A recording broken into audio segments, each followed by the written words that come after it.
What's up, everyone? It's Joe from Team Dark Magic Attack, and today I wanted to go over my favorite deck, the Dark Magician deck. We finally got the new support that we've been waiting for. This was announced in the OCG, and it came out in the OCG like a year or so ago, but it finally got released in the new Maze set, so I am super stoked for this. I have to play test this a little bit. I've just been doing a little bit online, but I haven't gotten to take it to locals. Might take this to a regional at some point, but I might fix it up a little bit depending on how I do at locals. I've rebuilt this like 4 or 5 different times, just trying to get the right ratios and trying to figure out what cards I want to play. So starting off is 1 vanilla DM. I think just kind of moving forward with things like a 1 is probably the best bet and probably just the best ratio, because keep in mind when we get the overframe stuff that comes out here, I don't know when it's going to come out over here in the TCG, but a lot of people are playing like 3 of the Pharaoh Servants and then just 1 of these guys, because the Pharaoh Servant does become Dark Magician on field and graveyard, so keep that in mind. And he's really easy to get out too. So 1 of him, and then I'm playing 1 Dark Magician, Magician of Black Chaos. He's kind of like the pseudo for the next one. I'm sorry, there's a lot of sirens going on, so if you hear that, I'm sorry. But he becomes Dark Magician on the field, so he's good to, you know, to have on the field and to use for like fusions and stuff like that. So I'm also playing 1 Gandorji, Dragon of Destruction.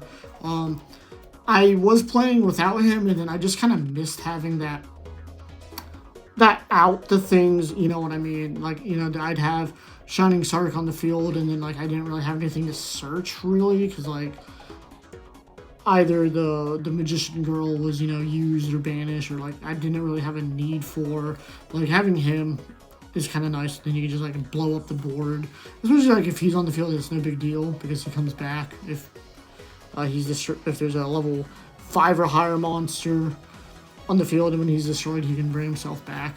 So there's that. I'm playing 3 of the Dark Magician Girl, the Magician's Apprentice.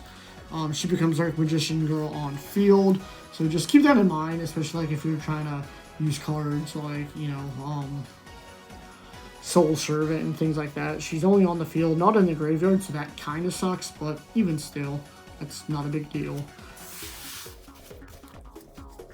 I am playing 3 Magician Souls. I was only playing 1, then bumped it up to 2, and I think 3's fine. 2's fine as well. You can play 2 or 3. I think just, you know, getting a free special summon by either dumping, you know, special summoning him or Dark Magician, and you can always special summon him in defense or, you know, whatever, and then you can pop, you know, your cards for some draws. So that's always nice, honestly. And then playing 1 Rod. I think right now, Rod's just a 1 of, but once the Dark Magical Curtain comes out, he will definitely be a 3 of, because you want to get that card as soon as you can.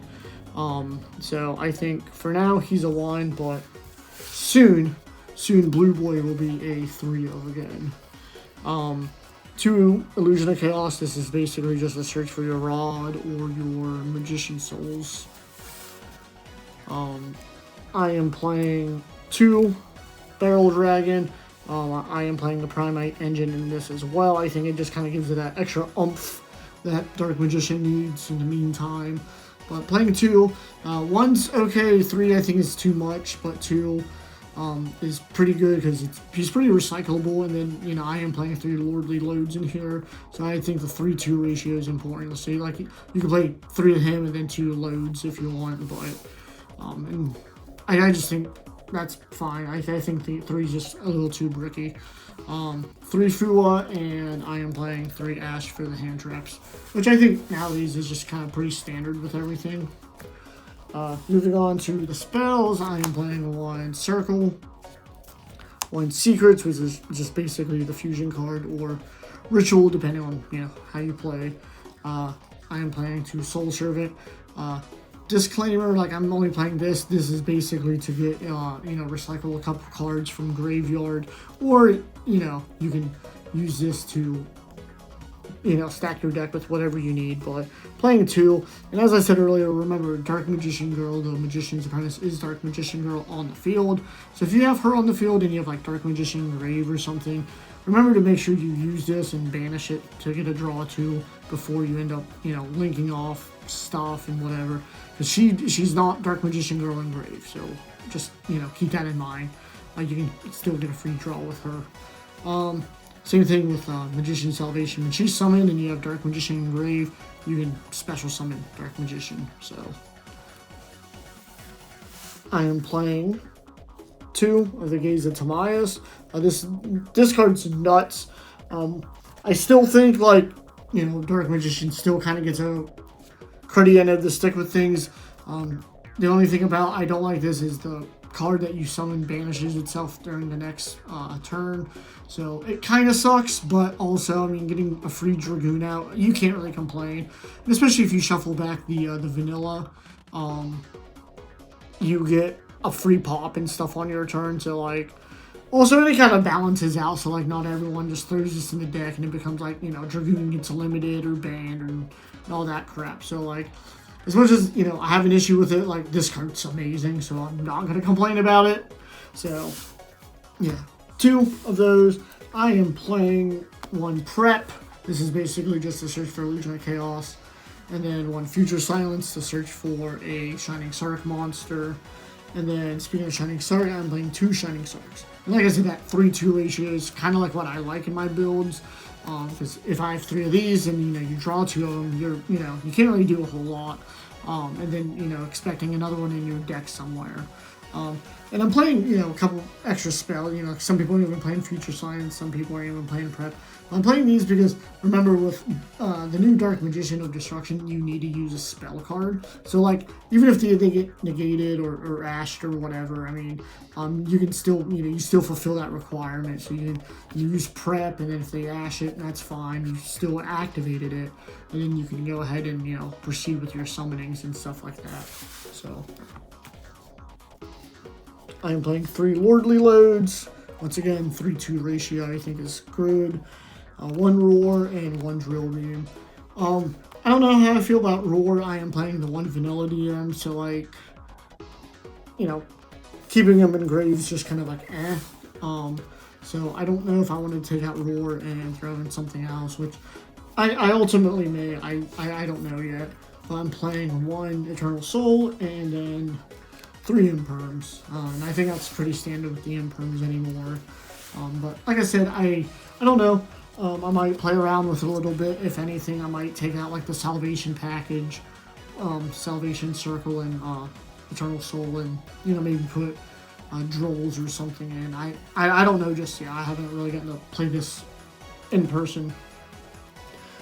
Extra deck, I am playing 2 Dragoons. You could probably play 1 at this point, but remember he does get banished at the end phase if you do use Gaze. So having another one's kind of nice. I am playing 2 of the new Dark Magician of Destruction. Now he becomes Dark Magician on field and graveyard. He can only be summoned to the field from the extra deck. So if he's in grave, you can't use Eternal Soul or Magician Souls to bring him back. So that kind of sucks. But once again, it keeps it in check. So then I'd rather have something like that than to have Dragoon banned and stuff like that. Just keep everything on in check. So. But when he's summoned, you can basically search any Dark Magician card. I think it's just weird that his name is Dark Magician Destruction and he doesn't have a destruction effect. It'd be cool if you had when he's summoned, you can discard a spell card and blow up your opponent's monsters or something, and then a search or something like that. I think he could have been just a Link 1, but I'm not gonna fight about it. He's good. He's good. So 1 Master of Chaos card's nuts. I absolutely love this card. It's good for endgame finishers and such. One of the Dark Magicians. I think this is kind of starting to get power crept, but it's still there. It's a good super poly target as well now. Just because Draco Tail and Albaz stuff. And then you get the new Timaeus, the United Magical Dragon. This card was the MVP the other day at Locals. I went there a couple weeks ago. When he's special summoned, until the end of the next turn, he's unaffected by card effects. So that just makes it nuts. And then he gains 100 attack for every card that's in the graveyard or banishment. So like he's 2,800, so like he can get pretty beefy pretty quick, and enough to swing over some like, you know, powerful boss monsters. You know, like if they have like a Chaos Angel or something or whatever, you can, you know, especially going against Sky Striker, he can get beefy. And then he has a quick effect on your opponent's turn. He can MST something. So, you know, if your opponent's, you know, doing their end phase and setting some traps, you can just, you know, pop their face down so they can't have it for next turn. One Dragonite. Now, if you're not playing Eternal Soul, Dark Magical Circle, Salvation, whatever, then don't play him. I'm just playing him because he's Dark Magician. And also, like, it's kind of nice having him, like, when you have Gaze face down and someone does, like, Feather Duster. So you have, like, Lordly Load and Eternal Soul and, you know, all that stuff. You can Gaze, shuffle in your Dark Magician, play him, and then your stuff's protected. So, I've done that a couple times, so it's kind of nice just to have that option as well. But, like I said, if you're not worried about that and you're not playing Eternal Soul, then you don't have to play him. 3 Super Poly targets. Spoiler, Super Poly is in my side deck, but Predaplanet, Mud Dragon, and Garura, just Super Poly targets against like Dragotail and whatever. 1 Artemis, 1 SP, 1 Necromancer, and then 1 Selene. That's it for the extra deck, and the side deck I'm still kind of like tinkering with. So I'm playing 3 evenly matched. 1 Terraforming with 3 Secret Village. I think Dragoon and Secret Village will be like the win conditions of the deck for the most part. And then I am playing 3 Super Polys, as I said.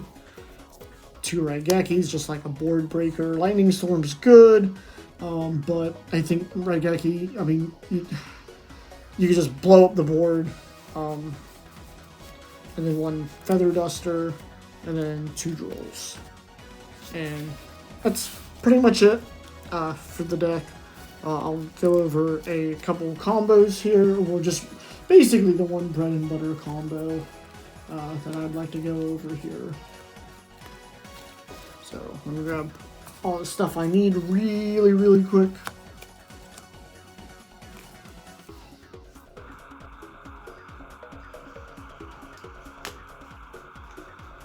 And then away we go.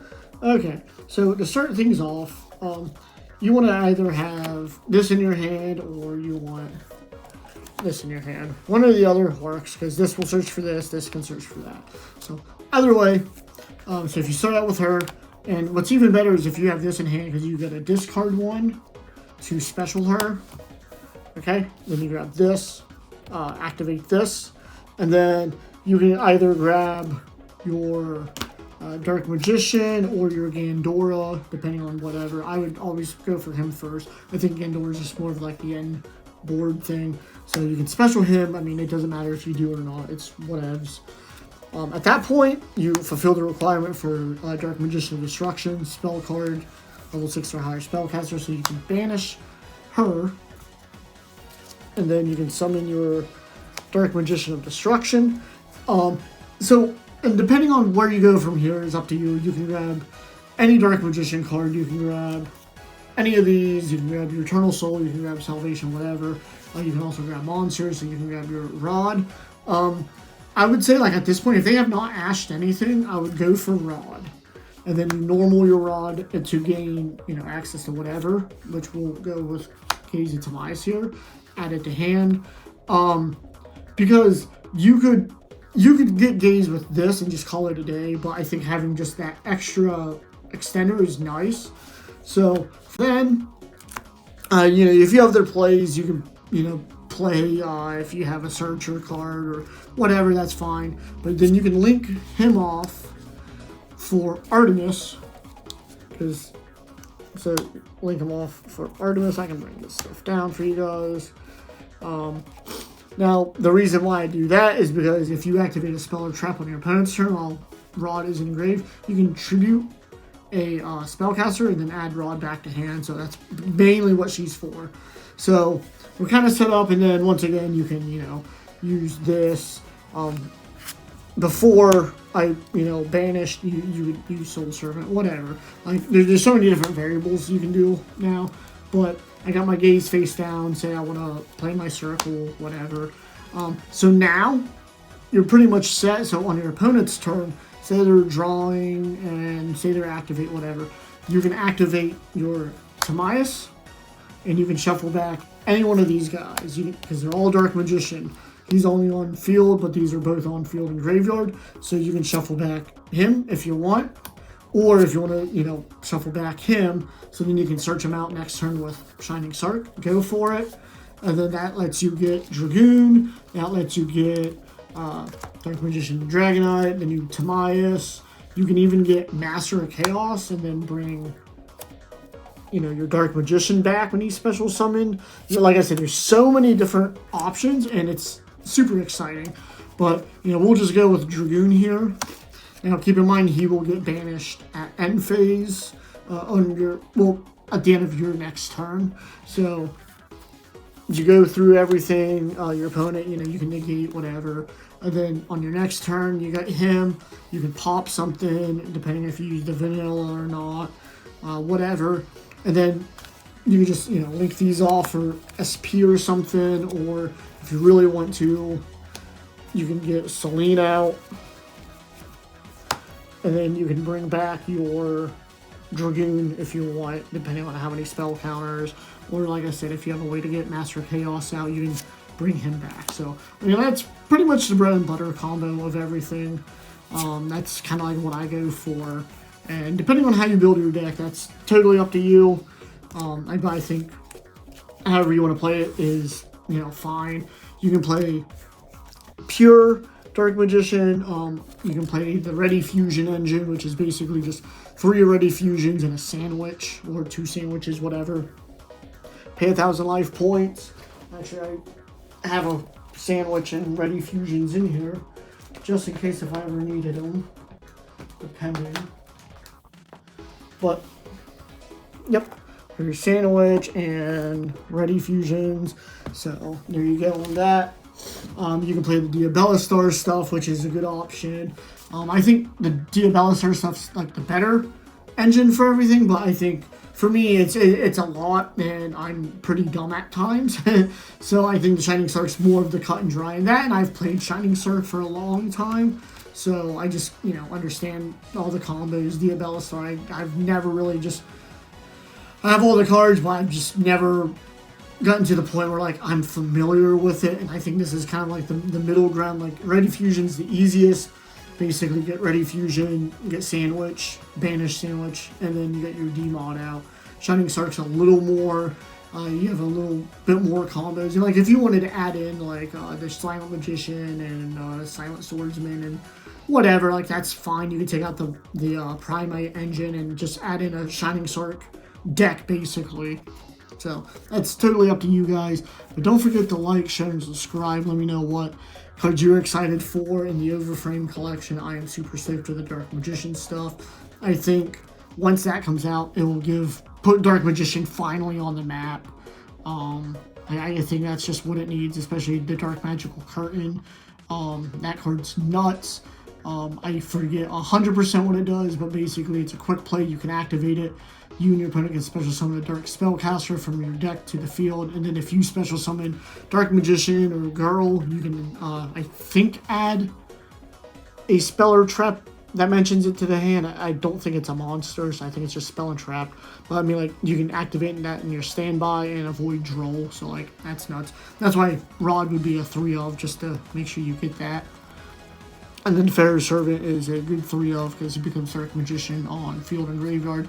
You just reveal a spell card, special him, and then you can banish him for your D-Mod if you really want to. And then he has a Dark Magic attack, quick effect. You can discard a card, or discard a spell, I think. Maybe it's a spell. I'll have to throw him up here. It's been a hot minute. And then you can blow up your opponent's back row. So go into second. That's nuts. But like I said, that's my profile. I'll probably change it up here after locals. Maybe kind of fine tune everything. But just thanks for watching. And don't forget to like, share, and subscribe. And I will catch you guys later. Thank you. Bye.